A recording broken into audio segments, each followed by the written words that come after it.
长大后的荷兰不小心撞到了一位大叔，他直觉这位大叔会被一个戴蝴蝶手表的人杀害，但荷兰不知道的是，这位大叔正是盛哲的父亲。后来他又去了董事长那里，老板哥哥不小心把荷兰推到了董事长身边，他感觉到董事长是被一个戴蝴蝶手表的男人拔掉氧气管致死的。为了弄清楚戴蝴蝶手表的人是谁，他带着小宋去了大叔的家。荷兰在桌子上找到了一张照片，原来大叔正是盛哲哥的父亲。于是他们找到了盛哲父亲的好友，询问最近是否见过盛哲的父亲。大叔说，自从15年前的校园坍塌事件后，就再也没见过盛哲的父亲。小宋故意把茶杯扔向大叔，大叔赶快脱下鞋子，然后去换袜子了。小宋说，大叔刚才在撒谎，因为大叔的鞋印和盛哲父亲家的被子上的鞋印完全一致。这时荷兰意识到，大叔和他老板爸爸认识，这意味着大叔很可疑。他们决定在外面守株待兔，终于等到大叔走出来，然后就一路跟踪过去。这时他们看到大叔走进了一栋别墅，为了确认大叔是否是凶手，他们必须查清楚大叔是否拥有那只蝴蝶手表。小宋让荷兰在车里等，自己一个人去探查情况。当小宋进入屋内，他细致地观察着周围的环境，最后在一个柜子里发现了那只凶手所戴的蝴蝶手表。但这位大叔真的是凶手吗？从未见过这么爱干净的阴间使者，在嫌疑人家里居然还和苍蝇斗争，不小心把嫌疑人家的关键证据拍了下来。荷兰急忙上前查看，原来这是大叔当时私吞的重要证据。荷兰怀疑这是由盛者爸收集的珍贵资料，于是他们抓住了大叔。随后他们又来到了医院，荷兰想确认一下戴蝴蝶手表的人是否就是被捕的大叔。而阴间使者看到了一辆世界饮品公司的货车，原来这车是盛哲爸开的。当荷兰进去之后，小宋却看到盛哲爸从医院出来，而后面还跟着2个阴间使者。这时小宋想起了刚才在大叔家里发生的事，大叔发现小宋正向他攻击，小宋直接一个肩摔，把大叔摔倒在地。小宋询问那只蝴蝶手表是否属于大叔，大叔却说那只手表是他偷的。原来大叔曾偷偷潜入某处，找到了这只珍贵的蝴蝶手表。为了弄清楚这只珍贵蝴蝶手表的真正主人是谁，小宋驱车紧跟其后。荷兰来到董事长办公室，看到了死亡之影的痕迹，再次用手触摸着那团黑烟，感觉很清晰，发现董事长是被一个戴蝴蝶手表的人杀害的。荷兰这才意识到刚刚抓走的大叔不是真凶，如果大叔不是凶手，那么盛哲的爸爸随时都可能被那个戴蝴蝶手表的人杀害。荷兰赶紧去监控室查看监控录像，发现盛哲爸爸身上的衣服正是昨晚触碰死亡之影的那个人穿的。小宋跟着盛哲爸来到了一个仓库，发现他绑架了某人，身边还有2名阴间使者。这时小宋想起了荷兰昨晚对自己说的话，原来荷兰触碰的就是这个家伙。盛哲爸爸身边放满了爆炸品。小宋继续跟踪盛哲爸，到了另一个仓库，盛哲爸发现了他。当他知道小宋是刑警，怀疑自己的仇人报了警，作为阴间使者的他怎能容忍区区人类对自己持刀威胁？小宋趁其不备将他按在墙上，然后用力将他摔倒在地。这时大叔在地上发现了一个蝴蝶手表。荷兰这边来到盛哲妈妈这里，又一次看到了死亡之影，正想前去触摸黑烟，却被医生叫去做核酸检测，不小心碰到了桌上的相框。荷兰蹲下查看，发现相框里还有一张照片，这张照片正是当年五珍电影院摊老板与病殖的合影。小宋问这个手表是谁的，盛哲爸说这个手表是病殖儿子的，那个戴蝴蝶手表的神秘凶手真的是那个丧心病狂的家伙吗？小女孩看到全校的学生背后都长出了死亡之印。第2天五珍电影院突然坍塌，学校的300名学生无一幸存。死者的父母想去找政府理论，但是五珍电影院的老板因车祸意外去世。一个受害者的母亲看到政府不管这事，她坚信那个电影院老板其实还活着，于是她独自领了赔偿金。她打算去国外找到那个人，却遭到了众人的责骂。她坐飞机去了国外，在街头边走边吃馒头，每看到一个男人就以为是那个人，但每次都失望而归。她来到那人第2任妻子的家，干起了管家的活。她相信那个人迟早会来。经过不懈努力，她终于见到了他，然后用相机把他拍了下来。15年后，那位受害者的父亲绑架了那个家伙的儿子，结果被小宋当场抓获。受害者的父亲把15年前的事告诉了小宋，并告诉小宋桌上的易爆品都是假的。他通过直播绑架那个家伙的儿子，就是为了引出他的父亲。最后，小宋同意了受害者父亲的做法，趁小宋放松警惕，受害者的父亲用电棒把小宋电晕。受害者的父亲出现在整个城市的荧幕上，他要公开那个家伙还活着的事实。荷兰在车上看着受害者的父亲直播，这时他们在网上疯狂地寻找着盛哲的爸爸确定了病重儿子的位置。荷兰依靠之前接触过死亡之影的经历，把这情况告诉了自己的老板。老板听了荷兰的话后，指出另一边的车道没车，凭借对城市的熟悉，最终找到了受害者的爸爸。他在西云仓库里，于是立刻赶了过去。受害者的爸爸在仓库里等了很久，却始终等不到雨。他按下了爆炸开关，这时神秘人也按下了开关。老板看到荷兰处于危险中，立刻上前保护荷兰，但石头砸中了老板，玻璃窗瞬间碎裂，火光冲天。片刻之后，他们苏醒过来。荷兰想起了生病的儿子，担心史蒂芬会有危险。老板的脚被石头压住了。小宋这时醒来，发现这里发生了爆炸。荷兰走到史蒂芬的身边，发现史蒂芬已经不幸去世。当他揭开死者的头套时，发现这人是受害者的妈妈。受害者的爸爸一头雾水，他准备的爆炸物明明是假的，原来神秘人把假的换成了真的。史蒂芬也被神秘人换成了受害者的妈妈。神秘人把受害者妈妈的去世照片放在了他面前。受害者的爸爸看到死去的妻子，悔恨交加。特种兵迅速赶到现场，直接用枪指着他。这时受害者的爸不想活了。当他准备按下炸弹开关的时候，受害者的父亲在临终前把一张与病纸的照片塞给了小宋，并告诉他一定要找出那个祸害人的病纸。遗憾地离开了人世。小宋在天台散布了关于病之火的消息。受害者的父母的灵魂看到这一幕，深深地向小宋鞠躬致谢，然后跟随阴间使者进入地府。与病直在准备逃跑时，被一个神秘人残忍杀害。男人看到有2名阴间使者跟在女人后面。荷兰准备离开时，小宋突然把她抱住。面对这突如其来的举动，荷兰显得有些手足无措。小宋心想，绝不能让他妨碍自己和阴间使者同事的工作。女人走后，小宋才放开她。这时荷兰看到了一个小女孩，她身后似乎有死亡之影，于是走上前去触摸那团黑烟，发现小女孩原来是有人背着她跳楼而死。这时小女孩的妈妈也走了过来。荷兰继续触摸着黑烟，原来是妈妈背着女儿一起跳楼的，这让小宋感到很无奈。女人认出荷兰是吴万寿的员工，她提到万圣节那天吴万寿曾和她玩仙人跳，她把这件事告诉了荷兰。接着她找到了自己的老板，直接给了吴万寿一个耳光，并质问他为什么万圣节那天要和女人玩仙人跳。这时吴万寿在荧幕上看到了自己和女人玩仙人跳的新闻，让他感到非常困惑。荷兰打算带他去自首。吴万寿坚称自己无辜，然后他回到了公司，许多记者在那里等着他。他当众告诉媒体，那女人是在诬陷他。他誓言一定要让那女人受到应有的惩罚。而小女孩在路上行走，被同学骂作狐狸精，这话让小女孩哭了起来。女人看到女儿被欺负，便过去安慰她，然后拉着那小男孩赶紧向自己女儿道歉。小男孩的妈妈这时赶到，直接把那女人推倒在地。当小男孩的妈妈要走时，那女人一把抓住了他的头发。接着一场大打出手的场面爆发了。小女孩跑到小宋旁边，求他救救她妈妈，甚至把她身上唯一的棒棒糖给了小宋，但还是没有得到小宋的帮助。一会儿后，一个律师找到那女人，他递给她一份和解书，只要她在上面签字，就能得到10亿韩元。女人看到文件内容，却是要她承认勾引吴万寿，并声称身上的伤势自己造成的，但她绝不会接受这种隐瞒。她决定通过媒体来洗清自己的名誉。律师却威胁说让她坐牢，还把她女儿作为威胁。这一切小女孩都听在耳边。第二天，小女孩找到吴万寿，求他放过她妈妈，不要让她妈妈坐牢。她还在和解书上签了名，但还是没能得到她的原谅，因为她不知道律师已经去找过她妈妈和解了。她愤怒地打电话骂了律师一顿，然后去找万圣节晚会上的朋友。她那天也听到了一些事，自己要去那个女人的房间，于是她找到雷欧询问情况。雷欧说他在后院看到那女人从楼上跳下，她全身都受了伤，隐约看到楼上有个涂着夜光、绿色颜料的人，而那女人没能洗清自己的清白。她在天台留下了最后一眼，带着女儿准备从这里跳下。请注意，这个女人留下最后一眼，背着女儿准备从天台跳下。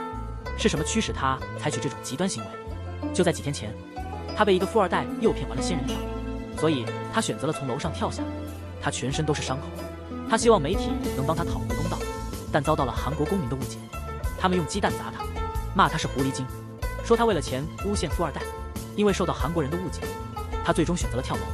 这时荷兰和吴万树赶到现场，他直接跪下向那女人求情，承认自己强迫她玩扑克，劝她不要轻生，他会去自首。女人身后的死亡之影立刻消失了。荷兰目睹了这一切。女人看着吴万寿脖子上的伤口，那天并非吴万寿与她发生关系，因为那天她留在那人脖子上留下了伤口。就在右边，吴万寿这才意识到那天是因为喝醉了酒，那些事并不是自己做的。这时，荷兰又看到了那个女人和吴万寿，身后似乎笼罩了死亡的阴影，这预示着他们可能即将遇害。荷兰于是触碰了那团黑烟，吴万寿紧紧抓住了他的手，让荷兰照看那个女人，自己则去寻找事情的真相。荷兰随后把那个女人带到了警局，因为这是保护她的唯一方式。荷兰让小宋去保护吴万寿，因为他在吴万寿身后看到了死亡之眼。他告诉小宋，那个女人是被人伪装成上吊自杀的，而那个神秘人的中指被狗咬掉了。就在这时，小女孩突然哮喘发作，那个女人只能求荷兰让她出去，她需要回家取药。这让荷兰想起了那个女人自尽的场景，于是他决定帮她回家取药。这时神秘人用绳子勒住了吴万寿，然后把他吊了起来。他们不知道，这一切都被2个民间使者和小宋看到了。不一会儿，吴万寿几乎窒息，小宋只能无助地看着，因为作为阴间使者，他不能干预人类的生死。正当神秘人以为成功时，他转身准备离开，小宋却挡在了他的面前。随后，小宋和神秘人展开了搏斗。这时，小宋发现这个家伙并没有少中指。神秘人又看了看旁边的香肠，原来是荷兰看错了。神秘人趁机逃走，小宋被一脚踢倒在地，他独自一人离开了。小宋想追上去，却被吴万胜勾住脖子摔倒。他恳求小宋来救救他。小宋这才明白这家伙还没死。而2个民间使者坐在床上大笑。荷兰在一个女人家里寻找药物，突然一个神秘人出现在他背后。荷兰感觉到了些什么，但已经来不及了。神秘人用绳子勒住了他的脖子，不一会儿，荷兰就撑不住晕过去。神秘人抓住荷兰的脚，拖走了他，然后把他放进浴缸，手里还拿着一把刀，准备伪装成荷兰自杀的现场。这个女人能预见死亡，为了救这个女人，荷兰把她关进了警察局。这时他女儿的哮喘病发作，荷兰只好自己去她家找药，结果被神秘人误以为是他。荷兰在浴缸里晕过去了。神秘人打算割伤荷兰的手腕，伪装成自杀。幸好荷兰及时醒来，用水瓢砸伤了神秘人的头，然后用热水喷他的脸。过了一会儿，荷兰还是被神秘人压在水中，挣扎了几分钟后，荷兰最终还是虚脱了。这时女人回到家，她用水瓢又砸了神秘人一下，然后就出了水中的荷兰。原来荷兰离开警察局后，小宋不想让荷兰卷入阴间使者的事，就放他们母女俩走了。这时荷兰终于醒了过来，神秘人推倒了小女孩后离开了。荷兰觉得母女俩还是很危险，于是他把女人带到了小宋家。女人说有个男人强迫她打扑克，那男人身上有股艾草的味道。荷兰记得万圣节那天，吴万寿的侄子吴尚明身上也有这种味道。荷兰于是去了尚明的病房，他在尚明的脖子上发现了指甲抓的痕迹。荷兰意识到这一切都是尚明干的，他决定抓住尚明去自首。这时小宋回到家，发现自己的灵魂珠子不见了。他打电话给荷兰询问此事，电话那头传来荷兰的惨叫。小宋意识到荷兰有危险，他使用瞬移功能，瞬间来到尚明的病房，发现荷兰的手机掉在地上，但人已经不见了。少明把荷兰带到一个僻静的地方，然后打电话给自己父亲求救。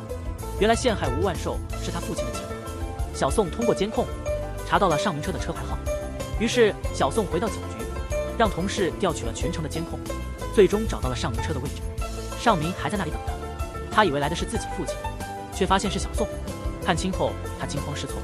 小宋出现在车里，尚明立刻逃跑，小宋紧追不放。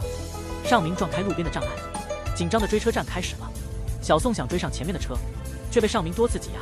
见此情景，小宋只能向前车的后尾箱撞去。经过几次撞击后，前车的后尾箱突然被撞开。这时小宋看到荷兰在后尾箱里，为了保护荷兰的安全，他停止了撞击。小宋加速驶到前车旁边，示意尚明快点停车，但尚明根本不听小宋的。于是小宋开始和他玩起碰碰车。片刻后，前方出现了障碍物，小宋及时刹车，而尚明的车轮却撞到了石头。荷兰被从后尾箱里抖落出来，尚明一个人玩起了过山车。小宋赶紧跑到荷兰身边，不停地叫他快醒醒。尚明拿起地上的铲子，这时荷兰终于醒了，小宋这才松了一口气。就在这时，尚明气势汹汹地走过来，用铲子狠狠地敲向小宋的头。小宋这才意识到自己低估了这个富三代。吴尚明又拿起地上的钢筋，朝小宋直接刺来。荷兰赶紧挡在小宋面前。在关键时刻，小宋抓住了钢筋，拖着这群人。这时吴尚明听到警车声，意识到自己无路可逃，阴间使者突然晕了过去。很快尚明被带去审讯，他声称万圣节那天喝多了，不记得和任何女人打扑克，声称打小宋是正当防卫。尚明的律师从包里拿出3袋药，说明他有精神病史。认为他精神状态不正常。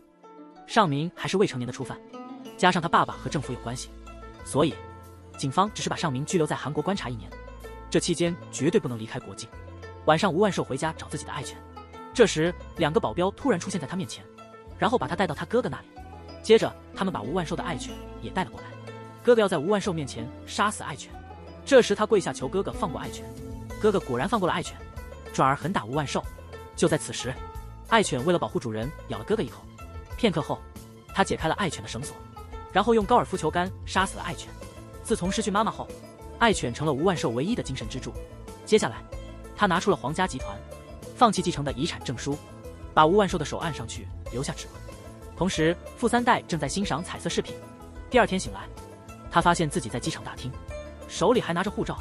周围的泡菜国公民纷纷拿出手机拍照，他试图找自己的手机，却从箱子里翻出了白粉。周围的泡菜国公民立刻认出了这是白粉，没有意识到事情的严重性。新闻开始报道，富3代的箱子里发现了大量白粉。警方很快将吴尚明抓起来。原来昨天晚上的一切都被小宋目睹了。然后他悄悄潜入尚明的房间，等到富3代睡着之后，小宋在房间里找到了护照和白粉。随后他把这些东西放在机场大厅，然后戴上口罩，帅气地离开了。与此同时，工地正在施工中，挖掘机突然碰到了什么东西，马上停了下来。2个工人急忙下去查看，地下居然是一具尸体，2人吓得不知所措。与此同时，一团黑烟围绕着小宋，阴间使者，他自己也不明白这是怎么回事。过了一会儿，他变成了另一个样子。前辈告诉他，死者的尸体一旦重见天日就会恢复原状。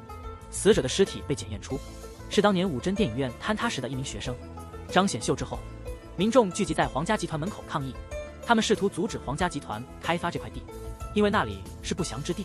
这一幕让皇家集团的吴万宇非常忧心。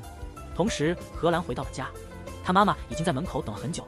母亲问荷兰是否看到了继父身上的死亡之印，荷兰说自己确实看到了，但他不想救一个没有良心的继父。母亲坚称继父不能死，因为荷兰的弟弟患了白血病，需要继父的骨髓来救命。原本攒了一笔钱做手术，不料继父把钱拿去赌博了。荷兰很记恨继父，他对母亲说绝不会救继父。面对女儿的决绝，母亲很无奈，母亲心里苦楚难言。当荷兰回家准备吃饭时，看着碗里的荷包蛋，想到弟弟是无辜的，他决定还是救继父。于是他戴着墨镜去了医院。到了医院，他摘下墨镜，果然不出所料，看到弟弟身上有死亡之印。他找到了继父，正要触摸死亡之印，继父却坐上出租车离开了。荷兰也赶紧叫了出租车追，没想到继父又去借高利贷赌博，为了借高利贷，继父成了他们的打手。荷兰跟着继父，看到这群人身后也有死亡之印，他不知道接下来会发生什么。没想到小宋也在这，小宋带着荷兰开车追了上去，路上碰到了刑警队长，队长把小宋从车里拉了出来，荷兰只好一个人继续追。此时打手和民众发生了冲突，这些打手是皇家集团的吴万宇叫来的，而民众是来阻止皇家集团开发此地的。这时荷兰看到那群人身上有死亡之印，他上前试图阻止，却被他们推倒在地，结果他摔倒在地上。他觉得这群人是被活活烧死的。接着又遇到了自己的继父，他感到继父是在救小孩时牺牲的。这时小宋急忙跑了过来，看到周围都是勾魂使者，这个女人无论走到哪都戴着墨镜，因为一旦摘下墨镜就能看见死亡之印。那天他的继父为了借高利贷成了那些人的打手。这时荷兰看到这些人身上都有死亡的标记，他急忙上前去阻止，清楚地感觉到继父是在救小孩时死的。不远处有一群小孩在板房里。这时小宋赶到了现场，看到人群中到处都是勾魂使者，他急忙跑过去保护荷兰。这时一位大叔进入了板房，不知道有个神秘人正围着板房，地上铺满了汽油，然后他从口袋里偷偷拿出打火机，点燃了一张纸，接着把它扔到了汽油上。板房四周立刻燃起了熊熊大火，神秘人悄然离开了现场。这时荷兰看到不远处冒着浓烟，立刻跑了过去，刑警队长过来朝天开了一枪，这群打手和民众才停止了斗殴。荷兰走到了板房旁，看到大门上挂着一把寒冰芯，大叔打碎了玻璃，荷兰站在旁边，看到里面的小孩身上都覆盖着死亡之印。这时小宋看到不远处冒着浓烟，急忙赶了过去，荷兰用石头敲打着锁，似乎没什么效果。小宋发现板房上面站满了勾魂使者，城市中的酒馆，他是一名阴间的使者，不能参与人间的琐事，否则他将会下降到18层地狱。这让他想起了圣哲爸爸的话。他推开荷兰，然后用力撬开了窗户上的钢缆，接着一个个把小孩从里面抱了出来。刑警队长和家长们也赶到了现场，他用枪把锁射开，这样几个小孩得以获救。荷兰冲进了木板房，屋顶突然熊熊燃起大火，小宋也跟着冲了进去。荷兰抱起了一个小孩，他感觉这个小孩正是自己继父想要救的那个小男孩。然后小宋带着荷兰和小孩一起逃了出来。事后荷兰让继父帮助了自己的弟弟吴万宇给神秘人打电话，询问为什么门被锁上。他只是想吓吓他们，究竟是谁把门锁上了，把他们置于死地。荷兰在弟弟手术室外等待时，看到弟弟已无生命危险的迹象，他终于放下心来。小女孩放学回家，竟然看到爸爸背后冒着黑烟，她用手触摸死亡之影，清晰地感受到自己的爸爸是被一个手上有蜘蛛纹身的杀手从高楼扔下的。那天晚上，小荷兰的爸爸为救一个小男孩，竟与杀手进行了搏斗。很快，他制服了杀手。就在他准备把杀手带往警局时，杀手偷袭了小荷兰的爸爸，并残忍地结束了他的生命。事后还把他从高楼扔了下去。第二天清晨，小荷兰在案发现场发现了爸爸的遗体。这时他看到一个被手上有纹身的大叔，荷兰认出了他，正是那个杀害自己爸爸的凶手。当他向警察报告时，杀手已经离开了现场。回到家之后，因为小荷兰认出了他手上的蜘蛛纹身，他用熨斗把纹身烫掉了。20年后，荷兰找到了杀手的小姨子家，这时他看到小姨子身后冒着黑烟，于是他用手触摸了死亡之影，清楚地感觉到是他的姐夫杀的人。可他不听荷兰的摔门而去。当荷兰束手无策时，拿起手机报警，向警方报告这里有个连环杀手，正打算杀人。这时一辆收费旧冰箱的货车经过，荷兰感到凶手正在那女人家里作案，他拿起椅子跳了进去。进屋后，竟发现女人已经倒在血泊中。他检查女人是否还有脉搏，隐约感觉有人在盯着自己，于是他拿起水果刀走了过去。当他拉开窗帘，发现杀手已经不见了。他走到窗户旁，看到杀手正快速离开，于是赶紧下楼跟着。见杀手上了一辆货车，跟着那辆货车来到一个荒凉的地方。荷兰从包里拿出水果刀，蹒跚地走向货车检查情况，竟然看到货车里的杀手已经不见了。突然一只有力的手把荷兰摔倒在地，荷兰爬起来，刀指着杀手便向前攻击，但荷兰哪里是杀手的对手呢？杀手直接一脚将荷兰踢倒，随后杀手拿起荷兰的刀架在他的脖子上，趁杀手分心的时候，荷兰猛咬杀手的手背，然后从地上捡起刀准备再次攻击。阴间使者来到了荷兰的家，发现地上有一张照片，他拿起来一看，照片上的人竟是杀人狂魔王迎春。这时小宋意识到荷兰去找杀人狂魔了，于是他瞬间转移到了杀人狂魔的小姨子家，竟看到小姨子已经躺在血泊中。很快刑警队长赶到了现场，同事在附近的监控中找到了王迎春，而荷兰正骑着自行车跟在后面。小宋觉得荷兰可能有危险，于是他一边打电话一边寻找荷兰，但他的电话怎么也打不通。就在这时，他看到地上掉了一只荷兰的鞋子，他继续寻找荷兰。这时他看到警察发现了另一个案发现场，小宋走进去，发现旁边有一部手机，那手机正是荷兰的。同时阴间使者在医院地下发现了一个灵魂珠子，这珠子居然是小宋的。他打开一看，里面竟然是荷兰。随后小宋在倾盆大雨中疯狂寻找荷兰。这时他接到了一个电话，原来血液检验结果已经出来了，确认第二案发现场的血迹正是荷兰的。小宋心久久不能平静，于是他再次来到第二案发现场，推测荷兰的死因。他发誓一定要找到杀人狂魔王迎春。第二天一大早，小宋打开了荷兰的手机，听到了荷兰报警时的录音。录音里有辆收废旧冰箱的货车经过的声音。小宋对照了一下时间，然后来到案发现场外，他想根据荷兰报警的时间和昨天货车经过的时间找到那个货车司机。片刻之后，那辆收废旧冰箱的货车真的来了。他上前去询问司机，昨天附近有没有看到可疑人物。小宋向司机要了货车嫌疑人的电话号码，接着小宋按照号码定位找到了嫌疑人的家，来到一个仓库，发现地上有血迹，血迹是从冰箱里流出来的。他打开冰箱门，发现冰箱里空无一人，转身时看到了一只鞋子。这时他想起了荷兰的另一只鞋，急忙上前查看，发现这个人并不是荷兰。小宋这才松了一口气。就在这时，杀人狂魔王迎春回到了家，小宋与他展开了搏斗。小宋听到这话，用力用砂锅大的拳头连续打着王迎春。就在这时，车子撞上了一棵树，小宋此时意识模糊。王迎春拿起榔头对着小宋的心脏猛砸下去，把小宋扔在了荒野中，然后自己开车离开。雷欧那时正在医院拍戏，神秘人在保护他。此时，一位杀人狂魔潜入了医院，他的目标是雷欧。在雷欧在休息室休息时，神秘人赶到了现场，他让雷欧立刻离开。神秘人知道杀人狂魔会来找雷欧。雷欧离开后，杀人狂魔闯进休息室，但他不知道的是，这个人不是雷欧。当他准备下手时，神秘人抓住了他的刀，然后揭下他的眼罩。即使杀人狂魔发现他不是雷欧，仍然决定杀了他，否则他不配称为杀人狂魔。就在这时，小宋走了进来，这让杀人狂魔大吃一惊，因为他明明刚刚杀死了小宋。小宋询问荷兰的下落，却被杀人狂魔一招摔倒。然后小宋与杀人狂魔展开搏斗，杀人狂魔趁机逃出休息室。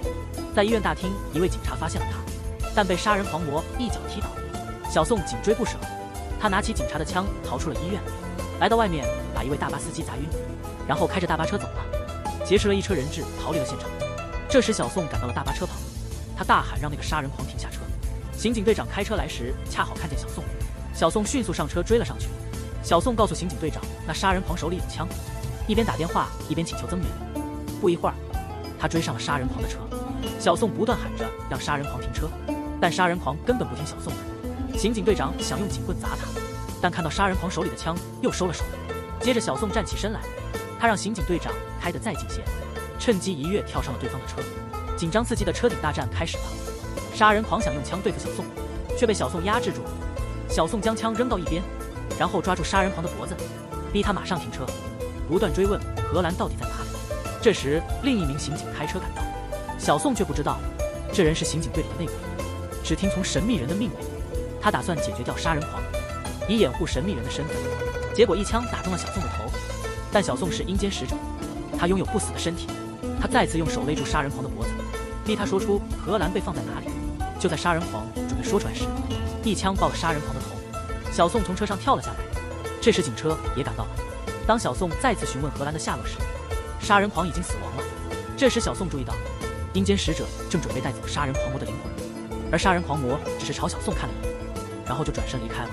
小宋支撑不住，坐倒在地上。至于荷兰是生是死，他也无从知晓。这时小宋心中百感交集，叛徒刑警一枪爆了杀人狂魔的头，直到灵魂被阴间使者带走的那一刻，杀人狂魔都没透露荷兰尸体的位置。正当小宋被救护车准备送往医院时，他想起了那天在桥下找到的那把钥匙，于是他拔掉了手上的点滴，来到了桥下，发现了一个铁门，铁门上挂着一把大锁。小宋用手电筒往里照，看到荷兰竟然坐在里面，他用力掰开了钢筋，走到荷兰旁边。小宋以为荷兰已经被杀人狂魔害死，便紧紧抱住他，然后轻轻地将他靠在墙上。荷兰突然发出声音，小宋这才知道荷兰还活着。这时荷兰醒来，他误以为眼前的是杀人狂魔，便把小宋推开。看来荷兰经历了不少苦难，他直接扑向旁边的一个陌生人。小宋看到那人是皇家集团的二公子吴万寿。原来就在刚才，当杀人狂魔正要对荷兰下手时，吴万寿一把将杀人狂魔推倒在地。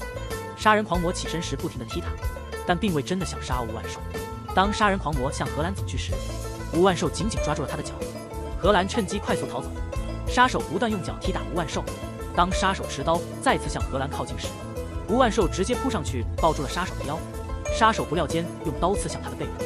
这时荷兰拿起石头猛砸杀手的头部，然后他带着杀手来到桥下的铁门内。此刻形势紧急危险，荷兰撕下自己的衣服上的一块布，用以包扎吴万寿的伤口。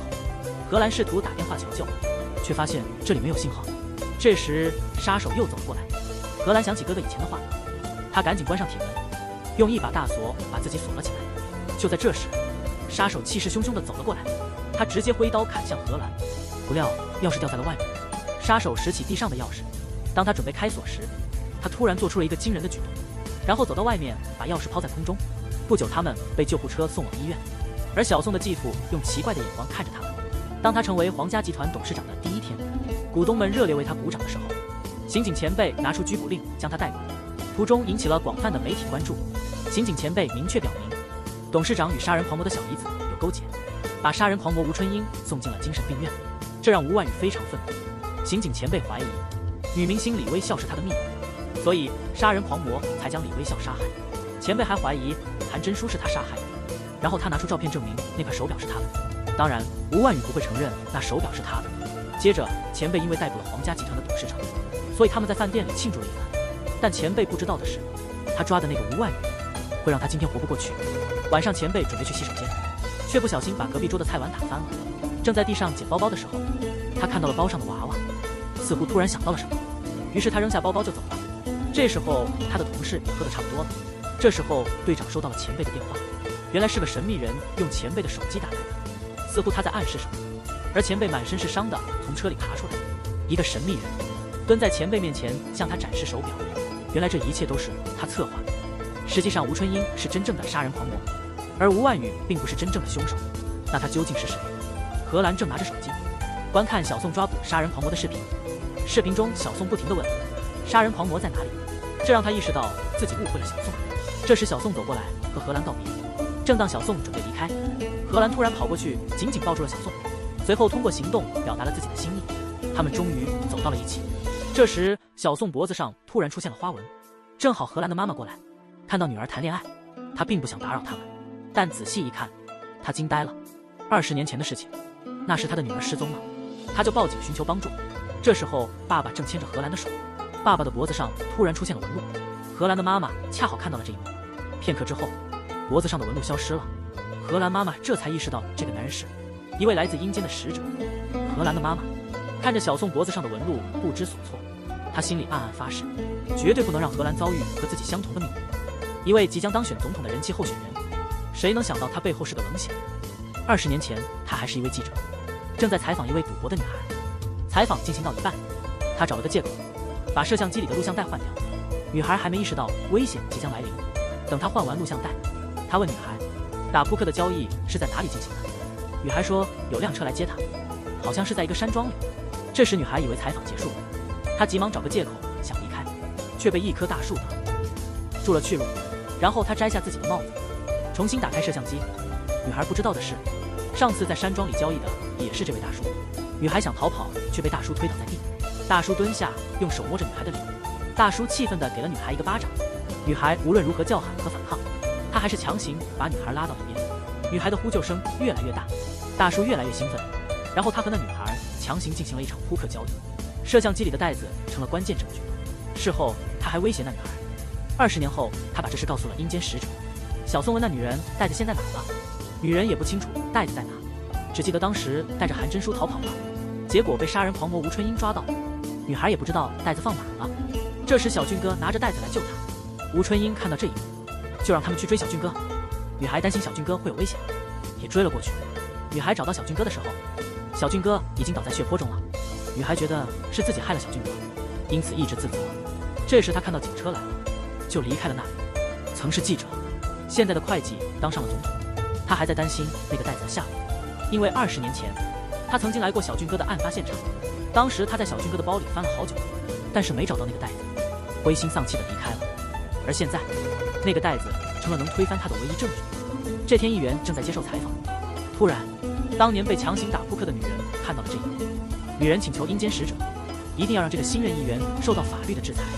为了让小宋恢复记忆，她把小宋从楼上推了下去。看到小宋没有恢复记忆的迹象，便叫来了催眠师给他进行催眠。经过了1个多小时的摇晃，同事们都已经睡着，但小宋却精神十足，鼠标右键没反应。他们把小宋按在马桶上，这样做是为了让小宋回忆起过去的事，目的是找出能够打倒议员的证据。他们不知道的是，此时的小宋已经不是之前的小宋，他现在是一位阴间使者，这让他们的努力全白费了。小宋一筹莫展的时候，阴间使者在看小宋的照片，他突然想到了一个办法。第2天他装扮成之前的样子，告诉大家他已经恢复了记忆。这引起了一位刑警队长的注意，于是他躲在角落给议员打电话汇报。议员让他去联系一个神秘人，让他好好监视小宋。这时小宋假装打电话，正好被那个神秘人听到了。神秘人就一路跟踪小宋。果然，神秘人看到小宋拿着那个袋子，这一幕正好被小宋捕捉到。同时金善英准备出国，却意外被议员堵在了门口。金善英吓得不知所措，气氛突然给了金善英一个巴掌。小宋接到了金善英的电话，看到金善英被议员抓住，议员威胁小宋赶紧交出袋子。等他们见面后，叛徒把小宋的枪搜走了。议员说，我让你见到了金善英，现在你得告诉我大夫在哪里。小宋从兜里掏出袋子，议员想要确认袋子的真伪。小宋被释放了，但视频才播放了5秒，小宋就按下了暂停键，这才让议员相信那个袋子真的存在。随后小宋拿起那个袋子，逐一揭露议员的所有罪行，与这个袋子有关的人员全都被议员灭口了。议员也承认了这一切都是他做的，刑警队长也是被议员亲手杀害的。小宋愤怒地掀起议员的衣服，不料议员趁机用铁胆将他打倒，紧接着对小宋进行了一顿暴打。当议员出来时，刑警用枪逼他说出叛徒已经被抓。这时他意识到情况不妙，赶紧销毁对他有利的证据。怎料这一切都在小宋计划中的现场直播里。这时小宋帅气地从里面走了出来，议员这才明白自己上当了。小宋上前一拳将议员打倒，同事随后关闭了直播。小宋的第一拳是为金善英而出的，第二拳是为盛哲一家而出的，第三拳是为荷兰的爸爸而出的，第四拳是帮小俊哥出的，第五拳是为那些无辜遇难的孩子们出的。随后警察抓起了议员。原来小宋的计划是让他同事找到这具躯体的灵魂，让灵魂透露袋子的下落。不料他的灵魂已经被送往天界。接着小宋想到请受害者帮忙，利用当时的情况演了一场戏，制作了一份假证据。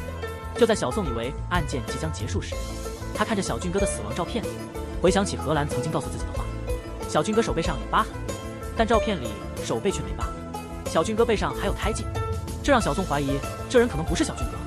于是他去找小俊哥的妈妈，询问小俊哥背上有没有胎记。这时小宋心中充满了疑问，这个灵魂一看到阴间使者就跑，阴间使者急忙追了上去，因为这灵魂正是他苦苦寻找的齐秀东。他想躲进洗衣机里，发现阴间使者已经发现了自己，于是急忙逃跑。使者利用瞬移的本领隐藏在衣柜里，齐秀东也想用瞬移打开了仓库门，却被使者抓到了。使者勒住了他的脖子。突然一辆车冲过来撞飞了小宋。小宋醒来后发现自己在医院，这时荷兰来医院看望他，看到一位医生身上冒出黑烟，这话刚好被小宋听到。他顺势去了医生的办公室，趁医生不备勒住了他的脖子。小宋怀疑医生是齐秀东附体，用枪逼他赶紧现身。医生灵魂出窍，小宋松了一口气，但这灵魂不是齐秀东。原来这位老太太在朝鲜末期无法忍受丈夫的家暴，结果认了丈夫后上吊自尽。她的灵魂在人类身体中藏了几百年，一直没被阴间使者发现。小宋想抓她去天界戴罪立功，老太太请求小宋放了她，她会告诉他正在查金俊尸体的事。按老奶奶给的地址，小宋来到了雷欧家，在柜子里找到了笔记本电脑，照视频里的内容去做，找到了废弃的雾京医院，进了医院，感觉到金俊是死在手术台上的。这时小宋想起自己原来就是金俊，眼泪止不住的流，回忆起来后直奔海边，二话不说就跳下去了。谁理他看到了一辆车，车里竟然有尸体，他拿石头猛砸车窗，看着车里的尸体。这时他想起了一切，原来20年前他亲眼看着杀人狂魔杀了克拉拉，这一幕也被金善英看到了。杀人狂魔发现了金善英，就追了上去。金俊为救金善英，用袋子吸引杀人狂魔，金俊藏到仓库里，还是被杀人狂魔找到。杀人狂魔准备下手时，荷兰爸爸及时出手阻止，杀人狂魔逃离了。随后荷兰爸爸问金俊刚发生什么，话音未落，金俊头部中枪。接着荷兰爸爸追凶去了。金俊的弟弟韩武江因心脏病倒地，幸好被好心人救了。金俊带着伤口走到电话亭，给继母打了个电话求救。片刻后继母驾车赶到现场，然后帮金俊上了车。在回家的路上，他接了个电话，是医院的同事打来的，告诉他儿子心脏病发作，必须立刻进行心脏移植，否则他的儿子韩武江不行了。片刻后他脑海中冒出一个大胆的念头，他立刻赶往医院，取出了金俊的心脏，然后与同事一起把金俊的心脏移植给了韩武江。他把金俊的替身伪装成车祸受害者，把真正的金俊连同车一起推进了海里。不得不说，这继母真是太可怕了。记起这一切的阴间使者，金俊试图从韩武江的身体里出来，不停地用枪打自己的头，但始终无法灵魂出窍，因为韩武江的心脏本就是自己的。这个男人实在太残忍了，手持枪对着自己的脑袋，却毫无反应，因为他是阴间使者，迫使金俊的灵魂离开韩武江的身体，但由于身体里的心脏是自己的，他变成了不死之身，也无法摆脱这个身体。他后来找到了继母，扔给他一张器官摘除的通知书，询问他为何将继子金俊的心脏移植给自己的儿子韩武江。韩武江那时如果不换心脏就会死。之后他回到家，查看笔记本上的记录，原来韩武江早已查清一切，他妈妈把金俊的心脏移植到了他身上，即便雷欧情况危急，他也决定不救，因为他担心一旦事情败露会连累到母亲，所以他把证据扔进垃圾桶就走了。但金俊还有些不明白，那天究竟是谁向自己开枪？他怀疑是经营系的人射击的。这时他在新闻上看到，经营系的议员由于没有确凿证据，被宣判无罪释放。为了找到经营系议员，他决定和金善英玩扑克。那本录像的袋子，金俊回到了自己当初头部中枪的仓库，他在那里找到了袋子。这时他注意到墙上有子弹的痕迹，这个子弹痕迹明显不是精英系使用的猎枪留下的。就在这时，荷兰根据金俊的手机定位找到了这里。原来20年前，荷兰放学回家，看到爸爸背后似乎有死亡之眼，担心爸爸安全，他一路跟踪到仓库。荷兰进去后，看到爸爸面前弥漫着黑烟，正要靠近爸爸，不慎踢到一把枪。他拾起地上的枪，对着黑烟开了一枪。他不知道的是，那黑烟其实是金俊的死亡之眼，所以并非金英熙开枪，而是荷兰为了保护自己的爸爸，误伤了金俊。现在金俊明白了一切，他的头突然又开始疼了起来。他是我见过最痴情的阴间使者。为了掩盖荷兰曾对自己开枪的事实，他不想让警方重新调查金俊的旧案，其实是因为不想让荷兰受伤害。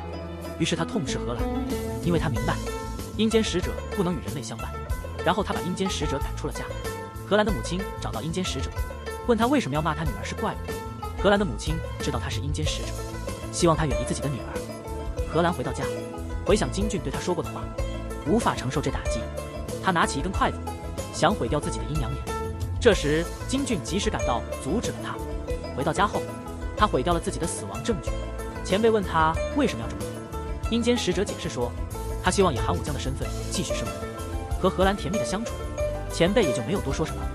第二天，他带荷兰去了医院，医生告诉荷兰，一颗子弹卡在了韩武将的大脑里，压迫着脑神经，患者有时会突然变得很有攻击性，但这实际上和本人意志无关。